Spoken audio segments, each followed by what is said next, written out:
Wally Bayola at Jose Manalo nag-issue na po ng public apology. Kung bago ka pa lang sa aking YouTube channel, please subscribe and like this video. Ukol po dun sa pangyayari kahapon sa sugod bahay na bigla pong nakapagsalita po ng pinagbabawal na salita si Wally Bayola na napick up po ng microphone at nagulat pati po yung TVJ na nasa studio. Sila po ay natahimik at bigla bang kinat yung live streaming dahil po doon sa nangyari kahapon na napick up po ng microphone ni yung pagmumura ni Wally Bayola. Although hindi po yun intentional at kasi wala po sa frame, out of the camera frame po si Wally Bayola nung nakapagmura siya. Hindi po natin alam kung ano yung reason kung bakit po siya biglang nakapagmura ng malakas at parang siya po ay nabigla. So ito, panoorin po natin itong public apology na ginawa po ni Mayor Jose. At marami rin po mga tumawag sa akin tungkol dito. Naniniwala po kami kasi po meron po tayo mga ganitong bagay. Bagamat hindi naman po namin ito sinasadya. Pero kailangan po natin itong ayusin. Ayan, sabi po ni Mayor Jose Manalo, hindi po yun sinasadya, pero kailangan pong ayusin. Tama nga naman, wag nang magdahilan kasi nakapagmura sila on live TV. Ayan. At saka medyo mainit pa po yung labanan ng mga pro ABS at saka dito po sa mga pro TVJ dahil po dun sa issue nung sa MTRCB. So ito pa, pakinggan pa natin. Kaya naman po nandito kami ngayon para ituwid po natin yung nagawang hindi na nagustuhan o narinig ng bawat isa sa atin. Kaya dapat po tayong nakikinig at hindi lang yan, nagpapakumbaba po. Yun ang pinaka-importante, yung magpakumbaba po tayo. Bagamat hindi naman natin sinasadya ang mga bagay na to at yung kasama natin isang cover guard nakapagsalita na hindi rin naman niya ito sinasadya. Kaya aayusin po natin ito. Cover guards, kailangan po natin kasi ayusin yung mga ganitong bagay. Hindi po natin kailangan palagpasin. At yung mga musiko, palagi ko nangangawit na sila sa kakahawak ng mga trumpet o mga turotot nila.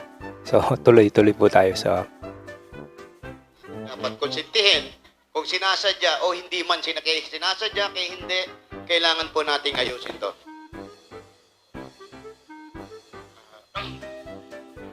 Kasi ako po ay may nabitawang salita na hindi ko po dapat sinasabi. Nagkamali po ako doon at ako po ay humingi ng inyong paumanhin at pag-unawa ninyong lahat. Pasensya na po at pasensya na po sa lahat. Maganda yung ganon, hindi tayo nagpamatigasan, hindi tayo natin kailangan na, ay wala, hindi ko sadya, hindi ko mali, pero importante yung humingi tayo ng kapatawaran. ayan, parang maluha-luha pa si Wally Bayola nang nag-issue sila ng public apology. Yan, palagay ko ito po yung unang controversy na nangyari sa TVJ. Yan, yung talagang pwede itong ma-MTRCB dahil nga sila po ay nakapagmura ng live sa television. At yung dati, yung nauna dun sa kissing scene naman ni Tito Soto ay may lusot pa yon, tsaka hindi naman malaswa. Hindi po, nandito po kami para humingi ng dispensa sa inyo at makakaasa po kayo na hindi na po mauulit ang mga bagay na to. Thank you. Maraming salamat po, boss. Ayan, nagpromise si Jose Manalo, si Mayor Jose, na hindi na po daw mauulit yung mga pangyayaring ito. Yan, tama naman, dapat talaga hindi na maulit. Lalong-lalo na yung the way na nagmura po si Wally, talagang sa Kapampangan ay parang dunot, yung parang talagang may hugot yung mura niya. Ewan ko kung anong nangyari. Siguro merong fans na makulit, siguro nainis siya. Hindi natin alam kasi hindi po nakunan sa camera. Salamat din kay Wally at hingi ng paumanhin, magtanggap ng pagkakamali. Ang mahalaga, kapag alam nating nagkamali, dapat itinatama natin. Ayan, umiyak nga si Wally Bayola.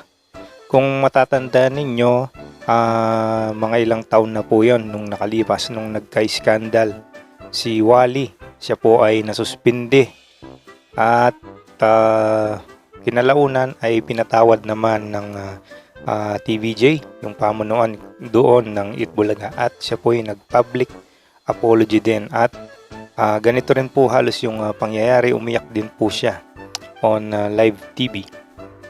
Okay, maraming salamat, Jose. Maraming salamat, Wally. Yan po yung public apology na nangyari kanina. Ano ba yung date ngayon? Ngayon po ay Biyernes, August 11. Yan, kahapon po August 10 nangyari yung hindi inaasahan na pagsigaw ni Wally ng ng PI. Yan, nakapag-PI siya at nakunan po ng microphone. Na-shock po lahat ng mga host, yung TVJ, na-shock po sila, at yung live streaming na putol, pati po yung mga in-upload na nung segment online ay kinat po nila yung pagmumura. Pero nakunan na nung mga kaibigan natin na matitinik, na mga mabibilis. Nakapag-record na po at naka-upload na po online yung pangyayari na nakapagmura si Wally Bayola.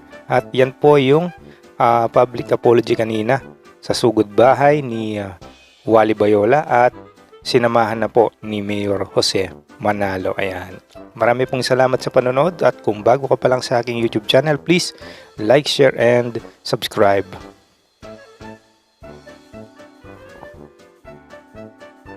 Pasensya na po dito sa mga kuko ko. Kakagaling ko lang pong kumain ng lansones.